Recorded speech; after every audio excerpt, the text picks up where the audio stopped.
Parlons livre pour terminer cette émission avec Faire le beau, le bestiaire de la piscine de Roubaix. Cette piscine, elle est absolument magnifique. Et au cœur de ce musée, eh bien, on découvre des animaux un petit peu partout. Bonjour Anne. Bonjour Thibault, bonjour à tous. Des animaux partout au point d'en faire un recueil avec un véritable bestiaire. C'est un très beau catalogue édité par Snook. Et, Snook, les éditions. Où on dit Snook, je ne sais pas, moi je dis Snook. Snook. Et puis c'est sous la direction de Bruno Godichon qui est directeur de musée La Piscine de Roubaix. Et c'est un catalogue magnifique. D'abord c'est un très beau musée. Et c'est un catalogue magnifique sur une partie bien particulière des collections du musée. Donc les animaux sont regroupés à peu près en 8 thèmes. Oui. Pachèze, on les découvre. Il y a les animaux de la ferme, les animaux de la forêt, les animaux volants, les animaux rampants, les animaux marins, les animaux polaires, les animaux exotiques et les animaux imaginaires. Ça en fait du monde. Sous toutes les formes. Et c'est ça l'intérêt aussi des collections du musée de la Piscine de Roubaix, puisque le musée revendique une grande diversité de supports. Et donc là, on va s'apercevoir dans le catalogue qu'on a des animaux en plâtre, en bronze, en tissu, en papier, en vêtements, puisqu'il y a aussi des pièces de Castelbajac qui sont là. Donc c'est vraiment un catalogue très complet et qui représente bien ce qu'on va voir si on va visiter le musée de la piscine. C'est vraiment l'ampleur de la diversité. Regardez juste en feuilletant quelques pages. On a Pissarro, la page 42 sur une double page. Mais regardez derrière, il y a plein de petites photos avec à chaque fois l'artiste, les dates évidemment, un petit résumé rapide, évidemment la photo de l'œuvre, et puis pour certains, comme celle-ci, un texte un peu plus fourni. Oui, alors c'est un très très joli coq, c'est un anonyme, c'est un coq qui vient d'une manufacture de Moscou, et là on est en 1927, et donc ce coq est une apologie de l'agriculture, c'est le symbole de l'avènement des temps nouveaux, on voit qu'il est posé sur des épis de blé, et donc c'est le renouveau. Il ne faut pas oublier qu'on est 10 ans après la Révolution russe de 1917. Page 75, Rembrandt, Bucati, les marabouts. Voilà, c'est spécial ça. Oui, c'est spécial. Alors ce sont deux marabouts qui sont tendres l'un avec l'autre, mais moi j'ai toujours beaucoup aimé Rembrandt Bugatti. Déjà par son nom. Il faut quand même avoir l'audace de prénommer son enfant Rembrandt. Et il s'appelle Bugatti parce que c'est le frère. En plus, il est artiste. Ouais.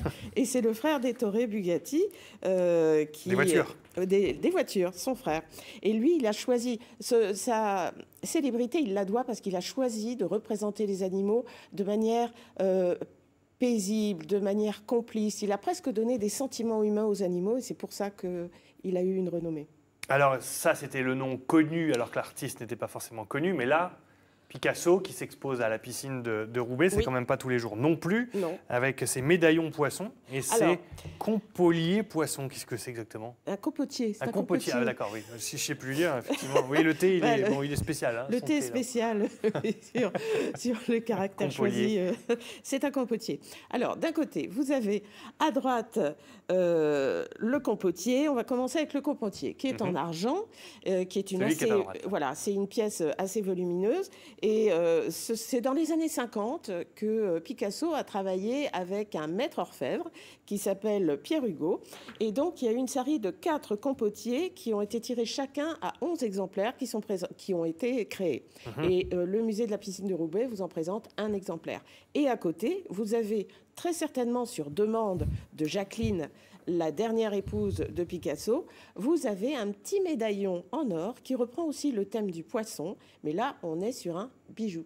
Et les 2 pièces sont à Roubaix. Elles ne font pas la même taille, évidemment, entre celui-là et celui-là. Elles ne font pas tout à fait la même taille. Ouais. Le médaillon, il fait 4,5 sur 5, et le compotier, il fait 53 sur 46. Alors là, regardez, on va rester sur cette petite caméra, et hop, tac, page 111, juste derrière. Alors là, François Pompon, il s'est éclaté avec les ours blancs. Ah oui, c'est ça qui a fait sa célébrité à François Pompon. Alors d'abord, la façon dont il a traité ces animaux, mais l'ours blanc, quand l'ours blanc, quand il a été présenté, ça a été vraiment la révélation Pompon. Pompon avait d'ailleurs travaillé avec Auguste Rodin.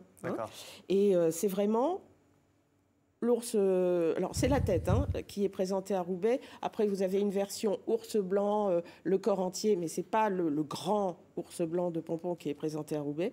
Par contre, ce qui est intéressant, c'est que cette tête, c'est un moulage original, parce qu'on retrouve sur la tête en plâtre les mêmes traces de coups de ciseaux que sur le bronze, l'unique bronze qui a été tiré de cette pièce. D'accord. Voilà. Je ne sais pas si vous m'avez bien suivi, mais enfin... Bon, si j'ai compris l'idée, la même trace de... Voilà, c'est une pièce très, très importante. De griffe, quoi. Ouais. Page 83, René-Jules Lalique. Lalique, c'est ce verre un peu poli, taillé. Ouais. Et là, en l'occurrence, avec un aigle, une tête d'aigle. C'est un pressé-compressé. Et là, c'est un seau. C'est-à-dire qu'on cachetait avec, on peut s'amuser, c'est un seau pour cacheter avec de la cire liquide, bien sûr. Donc c'est du verre gris moulé, compressé. Et là, on est en 1910, donc c'est le début de l'art déco. On voit très bien, la tête de l'aigle est très stylisée et il y a beaucoup de détails de gravure. Avec beaucoup d'oiseaux, hein. Page 84-85. Il y a des aigles, des vautours, oui. Des condors. Oui, de toute façon, les collections sont protéiformes et on est sur différents supports.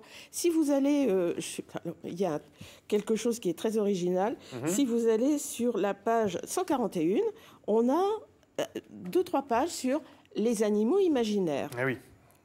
Et là, on est sur un monstre blanc de 2009, pièce récente, mais avec du molleton, du bois, du rembourrage et de la microfibre. Voilà. Bon, c'est amusant. Imaginaire.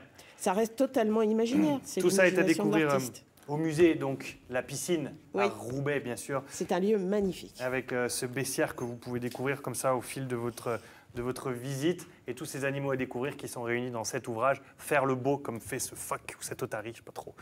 Otarie, hein. Le bestiaire de la piscine. Merci beaucoup. Anne, et bonnes vacances. Plaisir. On se retrouve à la rentrée, bien sûr.